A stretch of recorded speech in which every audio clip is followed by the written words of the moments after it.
Okay, so I was able to get. So I downloaded the Zoom app on my Chromebook and um, on my iPad. And so what I'm doing is, if I log into Zoom and start a Zoom thing on my iPad, I then switch to the whiteboard feature and share the screen with the Zoom on my Chromebook. Like log in to that Zoom chat with my Chromebook. Um, I can basically use my iPad while talking and recording my screen on the Chromebook. So that's how I'm going to start when I start doing some handwriting stuff. I think maybe sometime today I'll go ahead and do some print practice and some. Um, Actually, I'll go ahead and start doing that dictionary thing. I won't need to share the screen of the or share the dictionary itself. I won't have to actually be looking at it. But what I could do is I could probably download my. So I have another. I should download Zoom on my alternate phone, and then I can use that. Um, okay, yeah. When I get to that, we'll go there. But I'd like to see if I can use my phone to uh, as like a replacement for a document camera, and then I can just I can start live streaming. Actually, that'd be pretty sweet. Actually, I don't need a live stream. There's no point in that right now because I'm recording live, and then just uploading it as soon as I finish the video. So that's kind of an intro into that. So later today, I'll try that maybe sometime tonight. We'll see if I can get some of that dictionary started. So would be cool. All right. So I think AV12 is what I need to get to. Or is it AV4? Oh, AV14? Really? Oh, yeah, it is AV14. Okay. AV14, numbers 1 through 9. So, all right. Go ahead and do Bible. AV14. So, JW.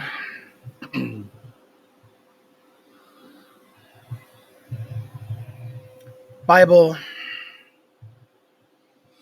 Numbers. Numbers 1.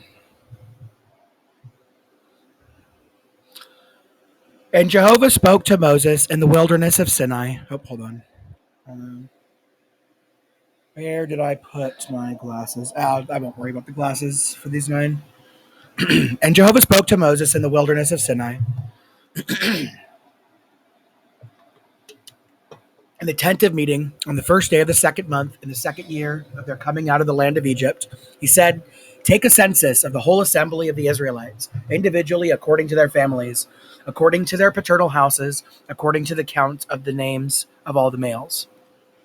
You and Darren are to register by their companies all those from 20 years old and up who can serve in the army in Israel. Take with you one man from each tribe. Each one is to be a head of his paternal house. These are the names of the men who will stand with you: of Reuben, Elazar, the son of Shedeur; of Simeon, Shelumiel, the son of Zurishaddai; of Judah, Nashon, the son of Aminadab; of Issachar, Nathanael, the son of Zuar; of Zebulun, Eliab, the son of Helen; of the sons of Joseph from Ephraim, Elishama, the son of Ammihud; from Manasseh, Gamaliel, the son of Pedazur; of Benjamin, Abidan, the son of Gideoni; of Dan, Ahiezer, the son of Ammishaddai; of Asher, Pagiel, the son of Achran; of Gad, Eliasaph, the son of Doel; of Naphtali, Ahira, the son of Enan. These are the ones summoned from the assembly. They are the chieftains of the tribes of their fathers, the heads of the thousands of Israel." So Moses and Aaron took these men who had been designated by name. They gathered all the assembly on the first day of the second month, so that they might be registered individually by name, by family, and by their paternal houses from 20 years old and up, just as Jehovah had commanded Moses. So he registered them in the wilderness of Sinai. The sons of Reuben, the descendants of Israel's firstborn, were listed by name, by family, and by their paternal houses. All the males from 20 years old and up who could serve in the army were counted individually. And the number registered of the tribe of Reuben was 46,500. The descendants of Simeon were listed by name, by family, and by their paternal houses. All the males from 20 years old and up who could serve in the army were counted individually, and the number registered of the tribe of Simeon was 59,300. The descendants of Gad were listed by name, by family, and by their paternal houses. All the males from 20 years old and up who could serve in the army were counted, and the number registered of the tribe of Gad was 45,650. The descendants of Judah were listed by name, by family, and by their paternal houses. All the males from 20 years old and up who could serve in the army were counted, and the number registered of the tribe of Judah was 74,600. The descendants of Issachar were listed by name, by family, and by their paternal houses. All the males from 20 years old and up who could serve in the army were counted, and the number registered of the tribe of Issachar was 54,400. The descendants of Zebulun were listed by name, by family, and by their paternal houses. All the males from 20 years old and up who could serve in the army were counted, and the number registered of the tribe of Zebulun was 57,400. The descendants of Joseph through Ephraim were listed by name, by family, and by their paternal houses. All the males from 20 years old and up who could serve in the army were counted, and the number registered of the tribe of Ephraim was 40,500. The descendants of Manasseh were listed by name, by family, and by their paternal houses.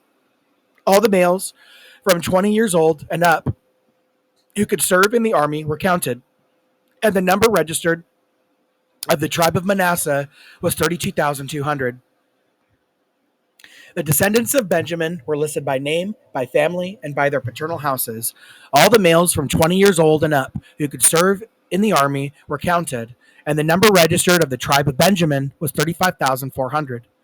The descendants of Dan were listed by name, by family, and by their paternal houses. All the males from 20 years old and up who could serve in the army were counted, and the number registered of the tribe of Dan was 62,700. The descendants of Asher were listed by name, by family, and by their paternal houses. All the males from 20 years old and up who could serve in the army were counted, and the number registered of the tribe of Asher was 41,500. The descendants of Naphtali were listed by name, by family, and by their paternal houses. All the males from 20 years old and up who could serve in the army were counted, and the number registered of the tribe of Naphtali was 53,400. These were registered by Moses together with Aaron and the 12 chieftains of Israel, each representing his paternal house. All the Israelites from 20 years old and up who could serve in the army in Israel were registered by their paternal house, and the total number registered was 603,550. But the Levites were not registered in among them by the tribe of their fathers. So Jehovah told Moses, "Only the tribe of Levi you are not to register, and you should not include the number of them along with the other Israelites. You should appoint the Levites over the tabernacle of the testimony and over all its utensils and over everything that belongs to it. They will carry the tabernacle and all its utensils, and they will minister at it. And they are to camp around the tabernacle. Whenever the tabernacle is to be moved, the Levites should take it down, and when the tabernacle is to be reassembled, the Levites should set it up. And any unauthorized person who comes near should be put to death. Each Israelite should set up his tent in his assigned camp, each man according to his 3-tribe division by their companies. And the Levites should encamp around the tabernacle of the testimony, so that no indignation may arise in the assembly of the Israelites, and the Levites must be responsible for the care of the tabernacle of the testimony. The people of Israel did all that Jehovah had commanded Moses. They did just so." Numbers 2. Jehovah now spoke to Moses and Aaron, saying, "The Israelites should encamp where their 3-tribe division is assigned, each man near the banner of his paternal house. They should camp facing the tent of meeting, all around it. Those camping on the east side toward the sunrise will be the 3-tribe division of the encampment of Judah by their companies. The chieftain for the sons of Judah is Nashon, the son of Amminadab, Those registered in his army are 74,600. Camping alongside him will be the tribe of Issachar. The chieftain for the sons of Issachar is Nathanael, the son of Zuar. Those registered in his army are 54,400. Next is the tribe of Zebulun. The chieftain for the sons of Zebulun is Eliab, the son of Helon. Those registered in his army are 57,400. All those registered in the armies of the camp of Judah are 186,400. They should break camp first. The three tribe division of the encampment of Reuben by their companies will be toward the south. The chieftain for the sons of Reuben is Elizur, the son of Shedeur. Those registered in his army are 46,500. Camping alongside him will be the tribe of Simeon. The chieftain for the sons of Simeon is Shelumiel, the son of Zurishaddai. Those registered in his army are 59,300. Next is the tribe of Gad. The chieftain for the sons of Gad is Eliasaph, the son of Reuel.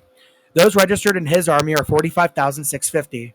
All those registered in the armies of the camp of Reuben are 151,450, and they should break camp second. When the tent of meeting is moved, the camp of the Levites should be in the middle of the other camps. They should travel in the same order as they encamp, with each in his place, according to their three tribe divisions. The three tribe division of the encampment of Ephraim by their companies will be toward the west. The chieftain for the sons of Ephraim is Elishama, the son of Ammihud. Those registered in his army are 40,500. Next to him will be the tribe of Manasseh. The chieftain for the sons of Manasseh is Gamaliel, the son of Pedazur. Those registered in his army are 32,200. Next is the tribe of Benjamin. The chieftain for the sons of Benjamin is Abidan, the son of Gideoni. Those registered in his army are 35,400. All those registered in his armies of the camp of Ephraim are 108,100, and they should break camp third. The three tribe division of the encampment of Dan by their companies will be toward the north. The chieftain for the sons of Dan is Ahiezer, the son of Ammishaddai. Those registered in his army are 62,700. Camping alongside him will be the tribe of Asher. The chieftain for the sons of Asher is Pagiel, the son of Achran. Those registered in his army are 41,500. Next is the tribe of Naphtali. The chieftain for the sons of Naphtali is Ahira, the son of Enan. Those registered in his army are 43,400.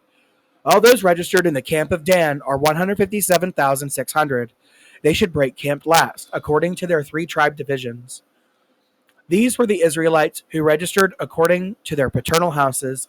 The total of those in their camps registered for the army was 603,550. But the Levites did not get registered along with the other Israelites, just as Jehovah had commanded Moses. The Israelites did everything that Jehovah had commanded Moses. This is how they encamped by their three tribe divisions, and how they broke camp, each by family and according to their paternal houses. Numbers 3. Now these were the family lines of Aaron and Moses in the day that Jehovah spoke with Moses on Mount Sinai. These were the names of Aaron's sons, the firstborn Nadab and Abihu, Eleazar and Ithamar. These were the names of Aaron's sons, the anointed priests who had been installed to serve as priests. However, Nadab and Abihu died before Jehovah when they offered unauthorized fire before Jehovah in the wilderness of Sinai, and they did not have any sons. But Eleazar and Ithamar continued to serve as priests along with Aaron their father. Jehovah then said to Moses, "Bring the tribe of Levi forward and stand them before Aaron the priest, and they will minister to him. They are to fulfill their responsibilities toward him and toward all the assembly before the tent of meeting by carrying out their service in connection with the tabernacle. They are to take care of all the equipment of the tent of meeting and to carry out their responsibilities toward the Israelites by taking care of the services related to the tabernacle. You are to give the Levites to Aaron and his sons. They are given ones given to him from the Israelites. You should appoint Aaron and his sons, and they are to carry out their priestly duties, and any unauthorized person who comes near should be put to death." Jehovah continued to speak to Moses, saying, "As for me, look, I take the Levites from among the Israelites in place of all the firstborn of the Israelites, and the Levites will become mine. For every firstborn is mine. In the day that I struck every firstborn in the land of Egypt, I sanctified to myself every firstborn in Israel, from man to beast. They are to become mine. I am Jehovah." Jehovah spoke further to Moses in the wilderness of Sinai, saying, Register the sons of Levi by their paternal houses and by their families. You should register every male from a month old and up. So Moses registered them at the order of Jehovah, just as he had been commanded. These are the names of the sons of Levi: Gershon, Kohath, and Merari. Now these are the names of the sons of Gershon by their families: Libni and Shimei. The sons of Kohath by their names were Amram, Izhar, Hebron, and Uzziel. The sons of Merari were the families by their families were Mali and Mushi. These were the families of the Levites by their paternal houses. From Gershon came the family of the Libnites, and then the family of the Shimeites, or the Shimites. These were the families of the Gershonites. The number of all their males a month old and up who were registered was 7,500. The families of the Gershonites were camped behind the tabernacle toward the west. The chieftain of the paternal house of the Gershonites was Eliasaph, the son of Lael. The responsibility of the sons of Gershon in the tent of meeting was to care for the tabernacle and the tent, its covering, the screens of the entrance of the tent of meeting, the hanging curtains of the courtyard, the screen of the entrance of the courtyard that surrounds the tabernacle, and the altar, its tent cords, and all the service connected with these. From Kohath came the family of the Amramites, the family of the Izharites, the family of the Hebronites, and the family of the Uzzielites. These were the families of the Kohathites. The number of all the males from a month old and up was 8,600. They were responsible for taking care of the holy place. The families of the sons of Kohath camped on the south side of the tabernacle. The chieftain of the paternal house of the families of the Kohathites was Elizaphan, the son of Uzziel. Their responsibility was to care for the ark, the table, the lampstand, the altars, the utensils used to minister in the holy place, the screen, and all the service connected with these. The head chieftain of the Levites was Eleazar, the son of Aaron the priest, who had the oversight of those taking care of the responsibilities of the holy place. From Merari came the family of the Malites and the family of the Mushites. These were the families of Merari. The number of all the males from a month old and up who were registered was 6,200. The chieftain of the paternal house of the families of Merari was Zuriel, the son of Abihail. They were encamped on the north side of the tabernacle. The sons of Merari were responsible for overseeing the panel frames of the tabernacle, its bars, its pillars, its socket pedestals, all its utensils, and all the service connected with these, as well as the pillars that were all around the courtyard and their socket pedestals, their tent pins, and their tent cords. Those camping in front of the tabernacle toward the east, before the tent of meeting toward the sunrise, were Moses and Aaron and his sons. They were responsible for taking care of the sanctuary as their obligation in behalf of the Israelites. Any unauthorized person coming near would be put to death. All the Levite males from a month old and up, from whom Moses and Aaron registered by their families at the order of Jehovah, were 22,000.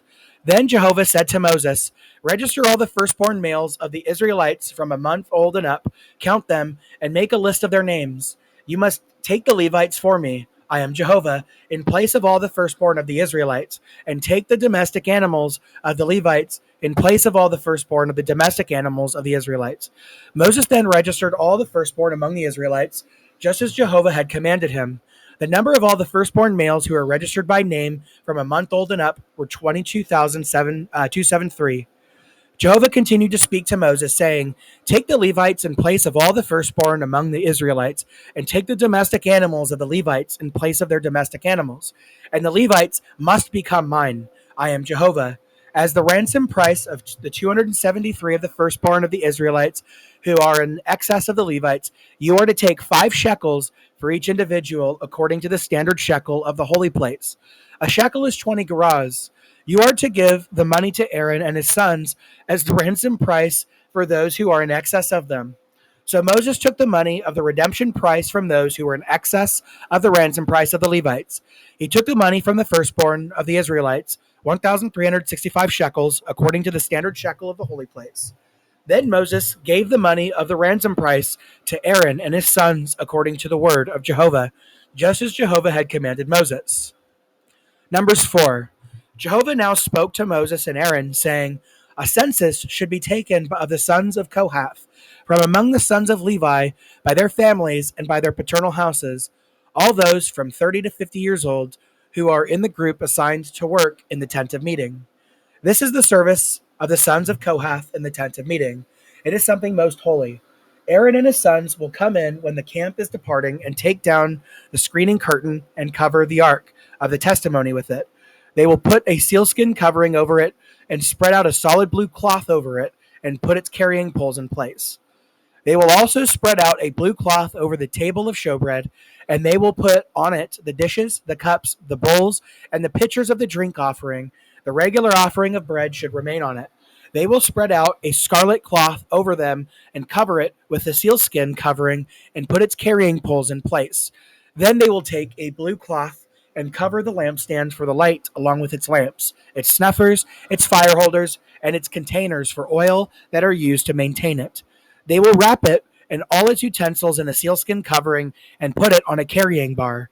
And they will spread out a blue cloth over the golden altar, cover it with a sealskin covering, and put its carrying poles in place.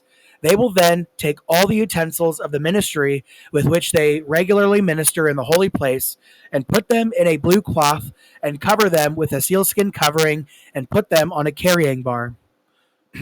They should remove the ashes from the altar and spread out a cloth of purple wool over it. They will put on it all its utensils that are used when they minister at the altar, the fire holders, the forks, the shovels, and the bowls, all the utensils of the altar, and they are to spread a sealskin covering over it and put its carrying poles in place. Aaron and his sons must finish covering the holy place and all the equipment of the holy place when the camp is departing. Then the sons of Kohath will come in to carry them, but they must not touch the holy place, or they will die. These things are the responsibility of the sons of Kohath in connection with the tent of meeting. Eleazar, the son of Aaron, the priest, is responsible for overseeing the oil of the lighting, the perfumed incense, the regular grain offering, and the anointing oil. He has oversight of the entire tabernacle and all that is in it, including the holy place and its utensils. Jehovah spoke further to Moses and Aaron, saying, do not let the tribe of the families of the Kohathites be cut off from among the Levites, but do this for them, that they may remain alive and not die because of approaching the most holy things. Aaron and his sons will go in and assign each of them to his service and what he is to carry. They must not come in and see the holy things even for an instant, or they will die. Then Jehovah spoke to Moses, saying, a census should be taken of the sons of Gershon by the paternal houses and their families. You are to register all those from 30 to 50 years old who are in the group assigned to serve the tent of meeting. This is what the families of the Gershonites are assigned to care for and to carry. They will carry the tent cloths of the tabernacle, the tent of meeting, its covering, and the sealskin covering that is on top over it, the screen of the entrance of the tent of meeting, the hanging curtains of the courtyard, the screen of the entrance of the courtyard that surrounds the tabernacle and the altar, their tent cords, and all their utensils, and everything used in its service. This is their assignment. All the service and the loads of the Gershonites should be overseen by Aaron and his sons. You will assign all these loads as their responsibility. This is the service that the families of the Gershonites are to carry out in the tent of meeting, and their responsibilities are under the direction of Ithamar, the son of Aaron the priest. As for the sons of Merari, you will register them by family and by their paternal house. From 30 to 50 years old, you will register them, all who are in the group assigned to the service of the tent of meeting. This is what they are responsible for carrying in connection with the service at the tent of meeting. The panel frames of the tabernacle, its bars, its pillars, its socket pedestals, the pillars of the surrounding courtyard, their socket pedestals, their tent pins, and their tent cords, together with all their equipment and all the service connected with these. You will assign to them by name the equipment they are responsible for carrying.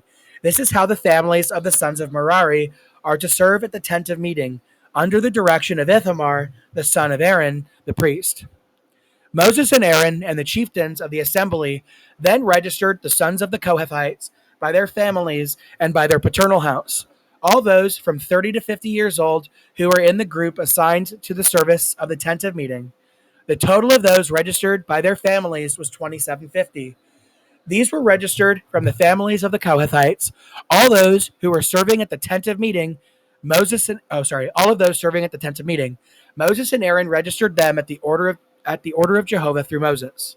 The sons of Gershon were registered by their families and their paternal house. All those from 30 to 50 years old who were in the group assigned to the service at the tent of meeting. The total of those registered by their families and by their paternal house was 2,630. This was the registration of the families of the sons of Gershon. All those who were serving at the tent of meeting, Moses and Aaron had them registered at the order of Jehovah. The sons of Merari were registered by their families and by their paternal house.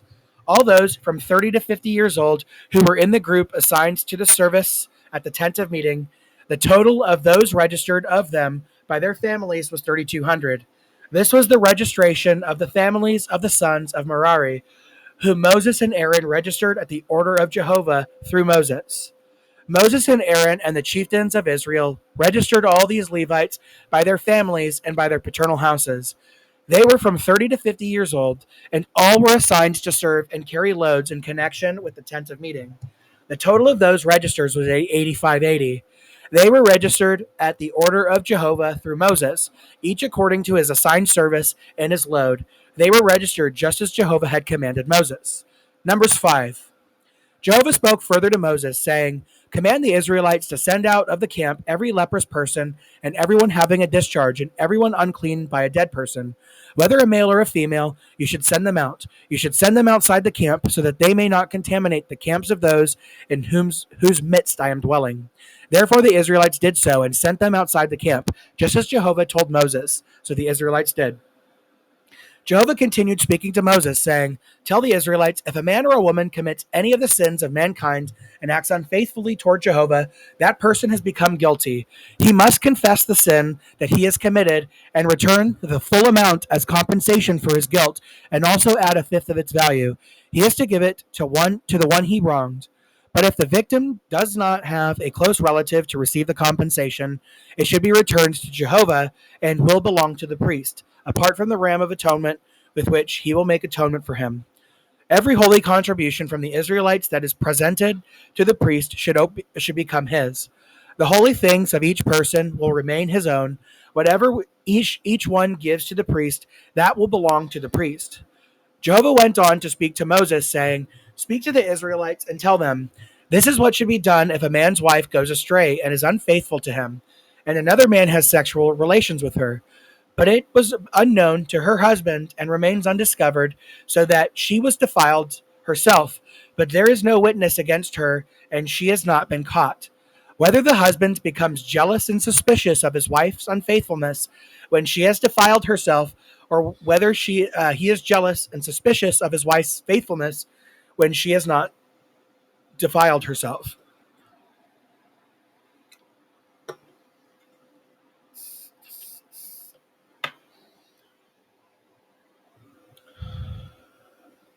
The man must bring his wife to the priest, along with an offering for her, a tenth of an ephah of barley flour. He must not pour oil on it, nor put frankincense on it, because it is a grain offering of jealousy, a grain offering bringing guilt to mind. The priest will bring her forward and make her stand before Jehovah. The priest will take holy water in an earthenware vessel, and the priest will take some of the dust from the floor of the tabernacle and put it in the water. And the priest will make the woman stand before Jehovah and unbind the woman's hair and put in her palms the grain offering for a reminder, that is, the grain offering of jealousy. And the priest will have in his hand the bitter water that brings a curse. The priest will then make her swear, saying to the woman, If no other man had sexual relations with you while you are under your husband's authority, and you have not gone astray and become defiled, may you be free of the effect of this bitter water that brings a curse. But if you have gone astray while under your husband's authority by defiling yourself, and you have had sexual relations with another man besides your husband, the priest will then make the woman swear an oath that includes a curse, and the priest will say to the woman, May Jehovah make you an object for cursing and for an oath among your people, as Jehovah makes your thigh fall away and causes your abdomen to swell. The water that brings a curse will enter into your intestines to cause your abdomen to swell, and make your thigh fall away. This is the woman. This is to this the woman should say, Amen, amen. Then the priest should write these curses in the book and wash them off into the bitter water. He will then make the woman drink the bitter water that brings a curse, and the water that brings a curse will enter into her and produce bitterness. And the priest should take the grain offering of jealousy from the woman's hand and wave the grain offering back and forth before Jehovah, and he will bring it near the altar. The priest will take a handful of the grain offering as a token offering and make it smoke on the altar, and afterward he will make the woman drink the water.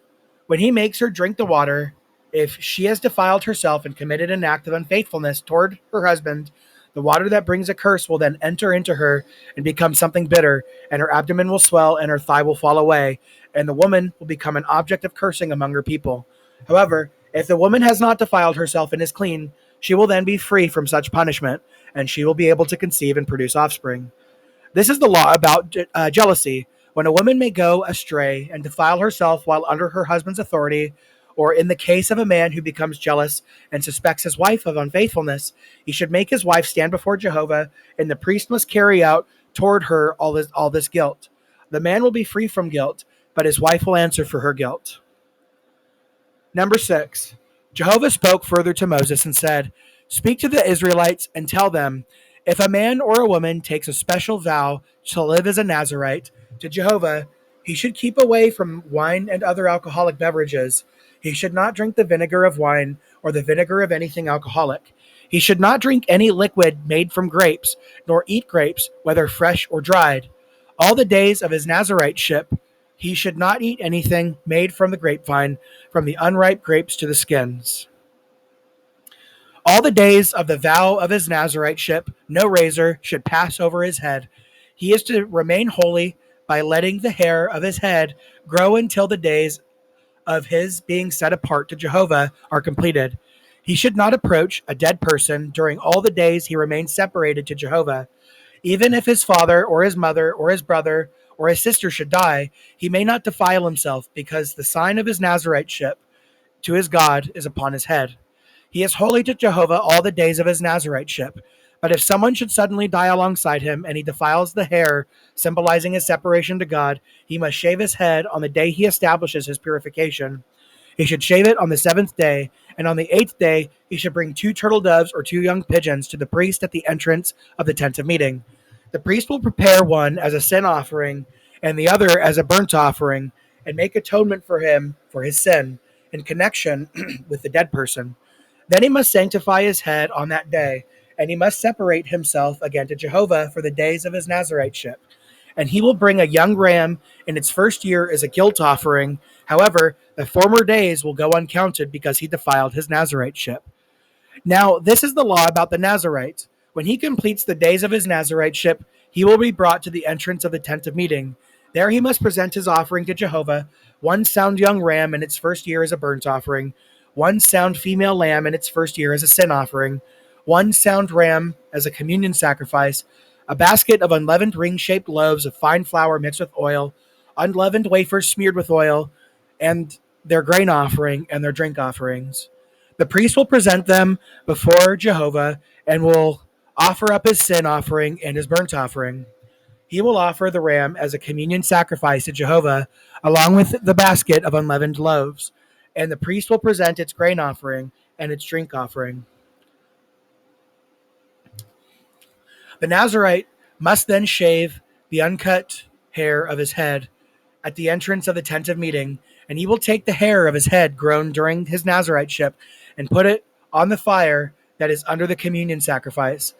And the priest must take a boiled shoulder from the ram, 1 unleavened ring-shaped loaf from the basket, and 1 unleavened wafer, and put them on the palms of the Nazirite after he has had the sign of his Naziriteship shaved off. And the priest must wave them back and forth as a wave offering before Jehovah. It is something holy for the priest, along with the bread of the wave offering and the leg of the contribution.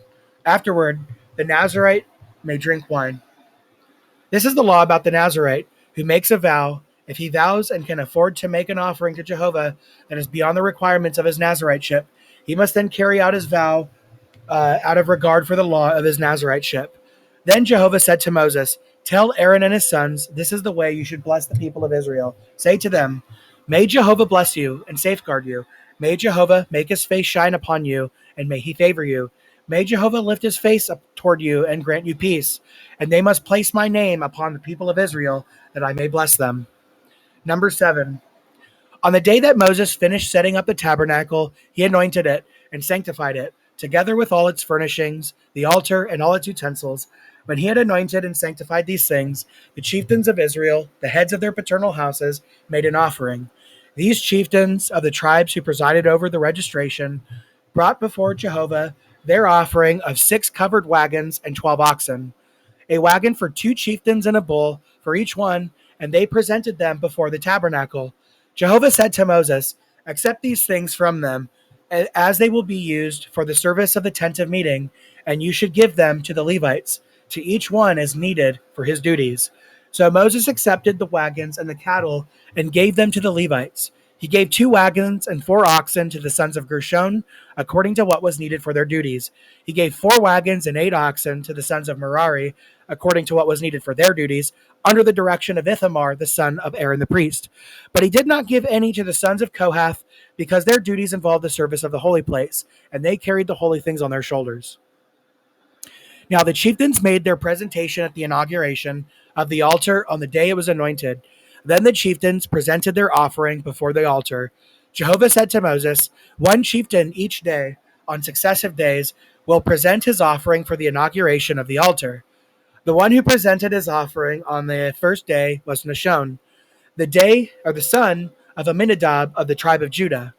His offering was 1 silver dish weighing 130 shekels and 1 silver bowl weighing 70 shekels by the standard shekel of the holy place, both of them full of fine flour mixed with oil for the grain offering, 1 gold cup weighing 10 shekels full of incense, 1 young bull, 1 ram, and 1 male lamb in its first year for a burnt offering, 1 young goat for a sin offering, and for a communion sacrifice, 2 cattle, 5 rams, 5 male goats, and 5 male lambs, each a year old. This was the offering of Nashon, the son of Amminadab.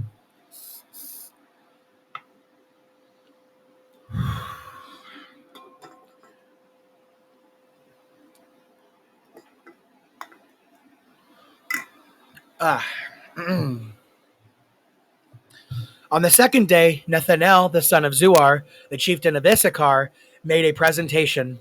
He presented as his offering 1 silver dish weighing 130 shekels and 1 silver bowl weighing 70 shekels by the standard shekel of the holy place, both of them full of fine flour mixed with oil for a grain offering, 1 gold cup weighing 10 shekels full of incense, 1 young bull, 1 ram, and 1 male lamb in its first year for a burnt offering, 1 young goat for a sin offering, and for a communion sacrifice, 2 cattle, 5 rams, 5 male goats, and 5 male lambs, each a year old. This was the offering of Nethanel, the son of Zuar. On the third day, the chieftain for the sons of Zebulun, Eliab, the son of Helon, made his offering of 1 silver dish weighing 130 shekels and 1 silver bowl weighing 70 shekels by the standard shekel of the holy place, both of them full of fine flour mixed with oil for a grain offering, 1 gold cup weighing 10 shekels full of incense, 1 young bull, 1 ram, and 1 male lamb in its first year for a burnt offering, 1 young goat for a sin offering, and for a communion sacrifice, 2 cattle, 5 rams, 5 male goats, and 5 male lambs, each a year old. This was the offering of Eliab, the son of Helon. On the fourth day, the chieftain of the sons of Reuben, Elazar, the son of Shedeur, made his offering of 1 silver dish weighing 130 shekels and 1 silver bowl weighing 70 shekels by the standard shekel of the holy place, both of them full of fine flour mixed with oil for a grain offering, 1 gold cup weighing 10 shekels full of incense, 1 young bull, 1 young ram, 1 male lamb in its first year for a burnt offering, 1 young goat for a sin offering, and for a communion sacrifice, 2 cattle, 5 rams, 5 male goats, and 5 male lambs, each a year old. This was the offering of Elazar, the son of Shedeur. On the fifth day, the chieftain for the sons of Simeon, Shelumiel, the son of Zurishaddai, made his offering of 1 silver dish weighing 130 shekels and 1 silver bowl weighing 70 shekels by the standard shekel of the holy place, both of them full of fine flour mixed with oil for a grain offering, 1 gold cup weighing 10 shekels full of incense, 1 young bull, 1 ram, and 1 male lamb in its first year for a burnt offering, one young goat for a sin offering, and for a communion sacrifice, 2 cattle, 5 rams, 5 male goats, and 5 male lambs, each a year old. This was the offering of Shelumiel, the son of Zurishaddai. On the 6th day, the chieftain for the sons of Gad, Eliasaph, the son of Doel, made his offering of one silver dish weighing 130 shekels and one silver bowl weighing 70 shekels by the standard shekel of the holy place, both of them full of fine flour mixed with oil for a grain offering. One gold cup weighing 10 shekels full of incense, one young bull, one ram, and 1 male lamb in its first year for a burnt offering, one young goat for a sin offering, and for a communion sacrifice, 2 cattle, 5 rams, 5 male goats, and 5 male lambs, each a year old. This was the offering of Eliasaph, the son of Doel. On the 7th day, the chieftain for the sons of Ephraim, Elishama, and the son of Ammihud, made his offering of one silver dish weighing 130 shekels and one silver bowl weighing 70 shekels by the standard shekel of the holy place, both of them full of fine flour mixed with oil for a grain offering, one gold cup weighing 10 shekels full of incense, one young bull, one ram, and 1 male lamb in its first year for a burnt offering, one young goat for a sin offering, and for a communion sacrifice, 2 cattle, 5 rams, 5 male goats, and 5 male lambs, each a year old. This was the offering of Elishama, the son of Ammihud. On the 8th day, the chieftain for the sons of Manasseh, Gamaliel, the son of Pedazur, made his offering of one silver dish weighing 130 shekels and one silver bowl weighing 70 shekels by the standard shekel of the holy place, both of them full of fine flour mixed with oil for a grain offering, one gold cup weighing 10 shekels full of incense, one young bull, one ram, and 1 male lamb in its first year for a burnt offering, one young goat for a sin offering, and for a communion sacrifice, 2 cattle, 5 rams, 5 male goats, and 5 male lambs, each a year old. This was the offering of Gamaliel, the son of Pedazur. On the 9th day, the chieftain for the sons of Benjamin, Abidan, the son of Gideoni, made his offering of one silver dish weighing 130 shekels and one silver bowl weighing 70 shekels by the standard shekel of the holy place, both of them full of fine flour mixed with oil for a grain offering, one gold cup weighing 10 shekels full of incense, one young bull, one ram, and 1 male lamb in its first year for a burnt offering, one young goat for a sin offering, and a communion sacrifice, for communion sacrifice, 2 cattle, 5 rams, 5 male goats, and 5 male lambs, each a year old. This was the offering of Abidan, the son of Gideoni. On the 10th day, the chieftain for the sons of Dan, Ahiezer, the son of Ammishaddai, made his offering of one silver dish weighing 130 shekels and one silver bowl weighing 70 shekels by the standard shekel of the holy place, both of them full of fine flour mixed with oil for a grain offering, one gold cup weighing 10 shekels full of incense, one young bull, one ram, and 1 male lamb in its first year for a burnt offering, one young goat for a sin offering, and for a communion sacrifice, 2 cattle, 5 rams, 5 male goats, and 5 male lambs, each a year old. This was the offering of Ahiezer, the son of Ammishaddai. On the 11th day, the chieftain for the sons of Asher, Pagiel, the son of Achran, made his offering of one silver dish weighing 130 shekels and one silver bowl weighing 70 shekels by the standard shekel of the holy place, both of them full of fine flour mixed with oil for a grain offering, one gold cup weighing 10 shekels full of incense, one young bull, one ram, and 1 male lamb in its first year for a burnt offering, one young goat for a sin offering, and for a communion sacrifice, 2 cattle, 5 rams, 5 male goats, and 5 male lambs, each a year old. This was the offering of Pagiel, the son of Achran. On the 12th day, the chieftain for the sons of Naphtali, Ahira, the son of Enan, made his offering of one silver dish weighing 130 shekels and one silver bowl weighing 70 shekels by the standard shekel of the holy place, both of them full of fine flour mixed with oil for a grain offering, one gold cup weighing 10 shekels full of incense, one young bull, one ram, and 1 male lamb in its first year for a burnt offering, one young goat for a sin offering, and for a communion sacrifice, 2 cattle, 5 rams, 5 male goats, and 5 male lambs, each a year old. This was the offering of Ahira, the son of Enan. This was the inauguration offering of the altar from the chieftains of Israel when it was anointed: 12 silver dishes, 12 silver bowls, 12 gold cups, each silver dish weighing 130 shekels, and each bowl weighing 70 shekels. All the silver of the vessels amounting to 2,400 shekels by the standard shekel of the holy place. The 12 gold cups full of incense, each weighed 10 shekels by the standard shekel of the holy place. All the gold of the cups amounting to 120 shekels. All the cattle for the burnt offering were 12 bulls, 12 rams, 12 lambs, each a year old, and their grain offerings, and 12 young goats for a sin offering. And all the cattle of the communion sacrifice amounted to 24 bulls, 60 rams, 60 male goats, and 60 male lambs, each a year old. This was the inauguration offering of the altar after it was anointed. Whenever Moses went into the tent of meeting to speak with God, he would hear the voice conversing with him from above the cover of the ark of the testimony, from between the two cherubs, and God would speak to him. Interesting.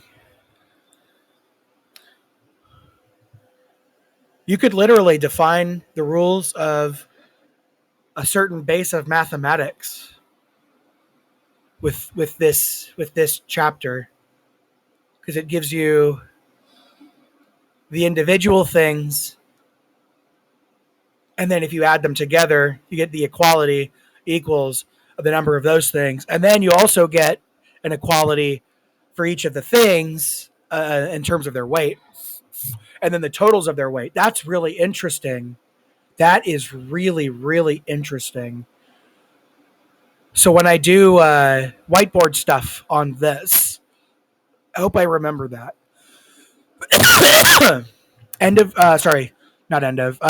Numbers 8. Jehovah spoke to Moses, saying, "Speak to Aaron and tell him, when you light up the lamps, the 7 lamps should shine on the area in front of the lampstand." So Aaron did this. He lit up its lamps for the area in front of the lampstand, just as Jehovah had commanded Moses. This is how the lampstand was made. It was hammered work of gold, from its stem to its blossoms. It was hammered work. The lampstand was made according to the vision that Jehovah had shown Moses. Jehovah spoke again to Moses, saying, "Take the Levites from among the Israelites and cleanse them. This is how you should cleanse them. Sprinkle sin cleansing water on them, and they must shave their whole body with a razor. Wash their garments and cleanse themselves. Then they will take a young bull and its grain offering, a fine flour mixed with oil, and you will take another young bull for a sin offering, and you are to present the Levites before the tent of meeting and gather all the assembly of the Israelites. When you present the Levites before Jehovah, the Israelites are to lay their hands on the Levites, and Aaron must offer the Levites before Jehovah as a wave offering from the Israelites, and they will carry out the service of Jehovah. Then the Levites will lay their hands on the heads of the bulls. After that, offer the one as a sin offering and the other as a burnt offering to Jehovah to make atonement for the Levites. And you will have the Levites stand before Aaron and his sons and offer them as a wave offering to Jehovah. You must separate the Levites from among the Israelites, and the Levites will become mine. Afterward, the Levites will come in to serve at the tent of meeting. This is how you should cleanse them and offer them as a wave offering. For they are given to me from among the Israelites. In place of all those who are firstborn of the Israelites, I will take them for myself. For every firstborn among the Israelites is mine, both man and animal. I sanctified them to myself on the day I struck down every firstborn in the land of Egypt. I will take the Levites in place of all the firstborn among the Israelites. I will give the Levites as given ones to Aaron and his sons from among the Israelites to carry out the service in behalf of the Israelites at the tent of meeting. And I make atonement for the Israelites so that no plague may occur among the Israelites, because the people of Israel come near the holy place. Moses and Aaron and all the assembly of the Israelites did this with the Levites, in accord with all that Jehovah had commanded Moses regarding the Levites. That is what the Israelites did with them. So the Levites purified themselves and washed their garments, after which Aaron offered them as a wave offering before Jehovah. Then Aaron made atonement for them to cleanse them. Thereafter, the Levites went in to carry out their service at the tent of meeting before Aaron and his sons, just as Jehovah had commanded Moses respecting the Levites. So they did with them. Jehovah now spoke to Moses, saying, "This applies to the Levites. From 25 years old and up, a man will join the company of those in the service of the tent of meeting. But after the age of 50, he will retire from the service company and not serve any longer. He may minister to his brothers who are taking care of the responsibilities at the tent of meeting, but he must not perform the service there. This is what you are to do regarding the Levites and their responsibilities. Numbers 9. Jehovah spoke to Moses in the wilderness of Sinai in the first month of the second year after they had come out of the land of Egypt, saying, the Israelites should prepare the Passover sacrifice at its appointed time. On the 14th day of this month, at twilight, you should prepare it at its appointed time. According to all its statutes and all its set procedures, you should prepare it. So Moses told the Israelites to prepare the Passover sacrifice. Then they prepared the Passover sacrifice in the first month, on the 14th day of the month, at twilight, in the wilderness of Sinai, according to all that Jehovah had commanded Moses, so the Israelites did. Now there were men who had become unclean by touching a dead body, so that they were not able to prepare the Passover sacrifice on that day. So those men presented themselves before Moses and Aaron on that day and said to him, we are unclean because of touching a dead body. Why should we be kept from presenting the offering to Jehovah at its appointed time among the Israelites? At this, Moses said to them, wait there and let me hear what Jehovah may command regarding you. Then Jehovah said to Moses, tell the Israelites, although any man among you or of your future generations should become unclean by touching a dead body, or should be off on a distant journey, he must still prepare the Passover sacrifice to Jehovah. They should prepare it in the second month on the 14th day at twilight. They should eat it together with unleavened bread and bitter greens. They must not let any of it remain until morning, and they should not break any bone within it. They should prepare it according to every statute regarding the Passover. But if a man was clean or was not off on a journey and neglected to prepare the Passover sacrifice, that person must then be cut off from his people, because he did not present the sin off or the offering of Jehovah at its appointed time. That man will answer for his sin. And if a foreign resident is residing with you, he should also prepare the Passover sacrifice to Jehovah. He should do so according to the statute of the Passover and its set procedure. There should exist one statute for you, both for the foreign resident and for the native of the land. Now, on the day the tabernacle was set up, the cloud covered the tabernacle, the tent of the testimony, but in the evening, what appeared to be fire remained over the tabernacle till morning. That is what continued to take place. The cloud would cover it by day, and the appearance of fire by night. Whenever the cloud lifted from the tent, the Israelites would promptly depart, and in the place where the cloud would remain, there is where the Israelites would encamp. At the order of Jehovah, the Israelites would depart, and at the order of Jehovah, they would encamp. As long as the cloud remained over the tabernacle, they would remain encamped. When the cloud would stay over the tabernacle for many days, the Israelites would obey Jehovah and not depart. Sometimes the cloud would remain for a few days over the tabernacle. At the order of Jehovah, they would remain encamped, and at the order of Jehovah, they would depart. Sometimes the cloud would remain only from evening until morning, and when the cloud lifted in the morning, they would depart.